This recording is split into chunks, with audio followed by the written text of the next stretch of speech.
Fala pessoal, tudo bem? Então vamos aqui iniciar a leitura, do livro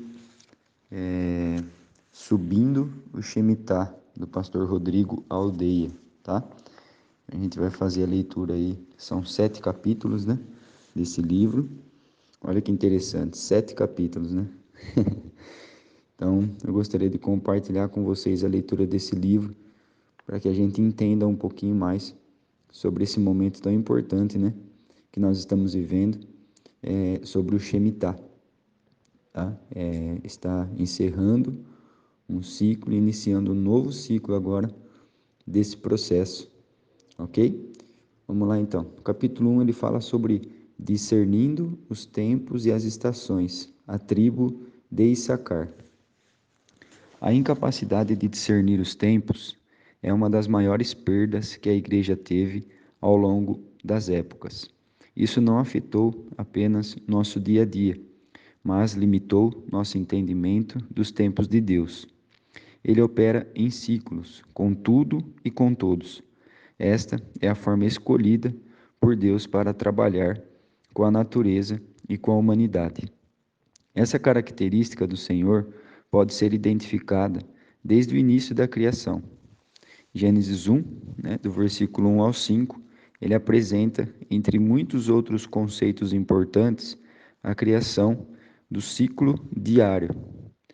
É necessário compreender os ciclos de Deus para que a cada ciclo seja possível viver o novo do Senhor. Quando não há um entendimento de como Deus age em seus ciclos, o seu povo permanece estagnado.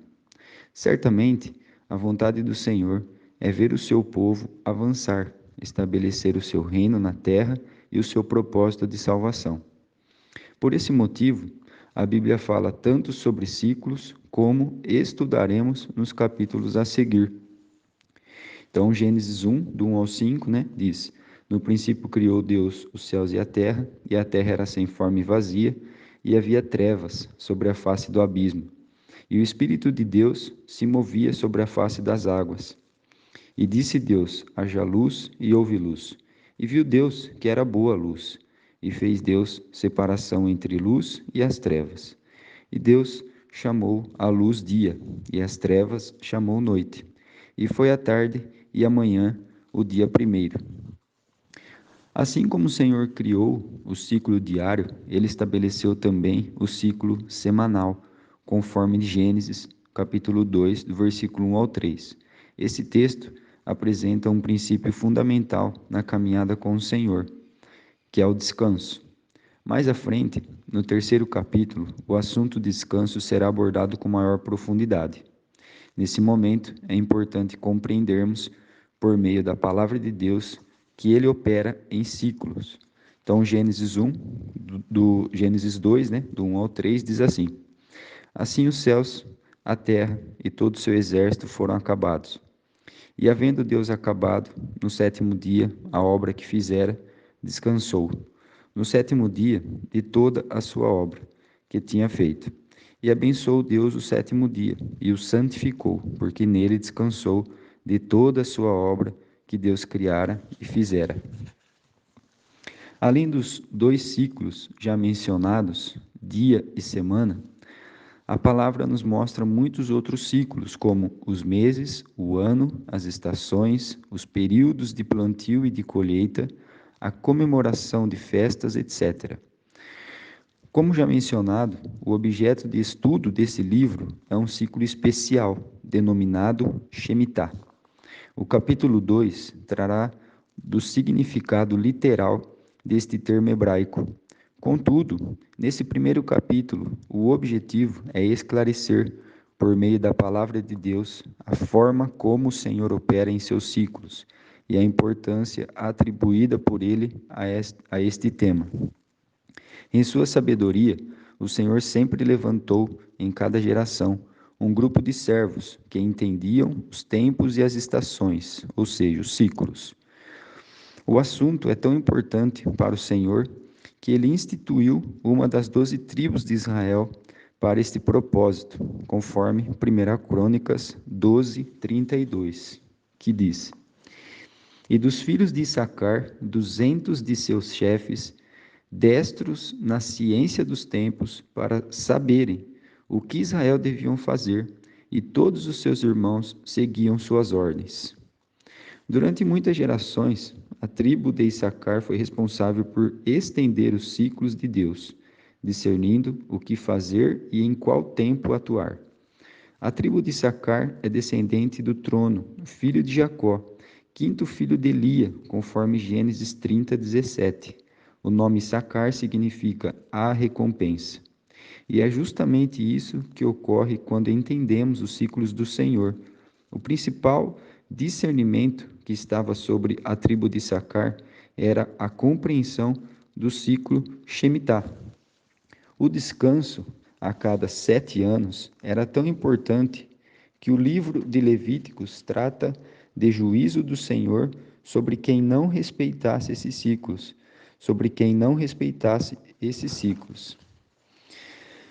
Levíticos 25, do 1 ao 2, diz assim: Falou mais o Senhor a Moisés no monte Sinai, dizendo: Fala aos filhos de Israel e dize-lhes: Quando tiverdes entrado na terra que eu vos dou, então a terra descansará um sábado ao Senhor. E Levíticos 26, do 31 ao 35, diz: Reduzirei as vossas cidades a deserto, e assolarei os vossos santuários, e não cheirarei o vosso cheiro suave. E assolarei a terra, e se espantarão disso os vossos inimigos, que nela morarem. Espalhar-vos-ei entre as nações, e desembainharei a espada atrás de vós, e a vossa terra será assolada, e as vossas cidades serão desertas. Então a terra folgará nos seus sábados todos os dias da sua assolação, e vós estareis na terra dos vossos inimigos. Então a terra descansará, e folgará nos seus sábados. Todos os dias da assolação descansará, porque não descansou nos vossos sábados, quando habitáveis nela. Desta forma, notamos que o descanso não era algo desconhecido do povo de Israel, principalmente da tribo de Issacar. Quando respeitavam o descanso da terra, o favor do Senhor os alcançava. Caso contrário, eram alcançados por seus inimigos. O texto também alerta a nação de Israel que, caso a terra não descansasse, Deus faria com que ela descansasse à força, removendo a nação de Israel de seu território. Sabemos que, devido à desobediência do povo de Deus, essa palavra de juízo se cumpriu. Outro fato interessante sobre Issacar é que, não por acaso, essa tribo acampava em um local estratégico, em frente à porta do tabernáculo, conforme figura, que tem no livro aqui, Números 2, do 3 ao 7. Junto à tribo de Issacar, acampavam a tribo de Judá, tribo de Zebulon, Moisés, Arão e os sacerdotes. Isso tem um significado profético de extrema importância. A tribo de Judá representa a autoridade e governo, conforme Gênesis 49, 10, onde o cetro tipifica esta área de atuação. A tribo de Zebulon representa o poder econômico. O comércio, conforme Gênesis 49, 13. Tendo em vista que, naquela época, o porto era o lugar de maior movimentação financeira. Por sua vez, Moisés, Arão e os sacerdotes representam a área espiritual da nação de Israel, como lemos nos versículos abaixo. Gênesis 49, 10. O cetro não se arredará de Judá, nem o legislador dentre seus pés, até que venha Siló, e a ele se congregarão os povos. Gênesis 49, 13. Zebulon habitará no porto dos mares, e será como o porto dos navios, e o seu termo será para Sidom. Assim fica evidente a preocupação do Senhor em direcionar o seu povo por meio dos seus ciclos, designando a uma das tribos de Israel a missão de compreender os ciclos do Senhor nas esferas governamental, financeira e espiritual. Conforme 1 Crônicas 12:32, a tribo de Issacar não apenas era entendida e hábil na compreensão dos ciclos do Senhor, mas tinha como encargo o direcionamento de toda a nação de Israel. Mas por que essas tribos, Judá, Zebulon e Issacar, acampavam em frente à porta do tabernáculo? Há também um significado profético para o posicionamento estratégico dessas tribos. A porta é aquilo que faz separação entre dois ambientes diferentes ou dois ciclos diferentes. A revelação dos ciclos de Deus possibilitava a nação de Israel acessar espiritualmente novos ambientes. Caso as respostas da nação fossem alinhadas com a palavra de Deus e seus ciclos, esses ambientes espirituais levavam a nação de Israel a subir em autoridade, finanças e espiritualidade. Ao avaliarmos outro texto bíblico sobre a tribo de Issacar, nos deparamos com algo ainda mais interessante. A palavra Shemitah remete a um ano de descanso, conforme estudaremos de forma mais detalhada no capítulo 3. Analisemos com atenção a bênção de Jacó liberada sobre a tribo de Issacar, em Gênesis 49, do 14 e 15. A tribo de Issacar certamente entendia sobre o princípio do descanso, por estar habituada a buscar a compreensão dos ciclos do Senhor. E Gênesis 49, do 14 e 15, diz assim: Issacar é jumento de fortes ossos, de repouso entre os rebanhos de ovelhas. Viu que o repouso era bom e que a terra era deliciosa. Baixou os ombros a cargo e rejeitou-lhes ao trabalho servil. Nesses dois versículos, vemos claramente toda a influência profética que esta tribo exerceria sobre as gerações seguintes, discernindo os ciclos e os períodos proféticos. Analisando textualmente as palavras desses versículos, podemos entender como a tribo de Issacar fazia para levar o povo de um ciclo ao outro. A palavra repouso, no trecho repouso entre os rebanhos de ovelhas, é a palavra rabatz, que apresenta o significado de estar deitado sobre algo, e não somente repousar no sentido de descansar. O texto continua nos dizendo sobre o local onde seria esse estar deitado, a saber, entre os rebanhos de ovelhas. A palavra traduzida para rebanhos de ovelhas, nesse trecho, é mispat, a qual também pode apresentar o significado de monte de cinzas. Provavelmente você fez a mesma expressão estranha que observo nas pessoas quando falo sobre esse assunto.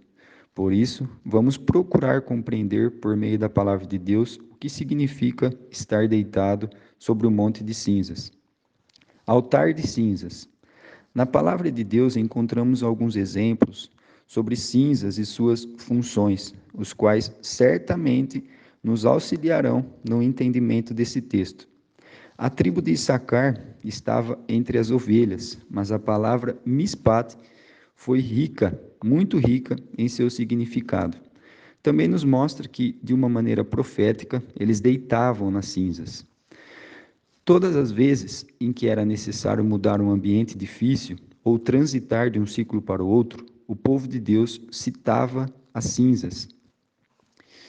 Daniel 9, versículo 3. E eu dirigi o meu rosto ao Senhor Deus, para o buscar com oração e súplicas, com jejum e saco e cinza. Você já parou para pensar como se buscava ao Senhor com cinzas? O capítulo 9 do livro de Daniel nos mostra o profeta clamando ao Senhor a necessidade de sair de um ciclo e ir para o outro. O período de 70 anos de cativeiro na Babilônia, profetizado por Jeremias, já havia terminado e era necessário entrar em um novo tempo. Que cinza seria essa mencionada por Daniel? Por vezes imaginamos que a cinza seria apenas o resto do sacrifício a ser lançado fora, como algo sujo no lixo. Isso também ocorria, mas existia um tipo específico de cinza que seria de altar, que servia de altar.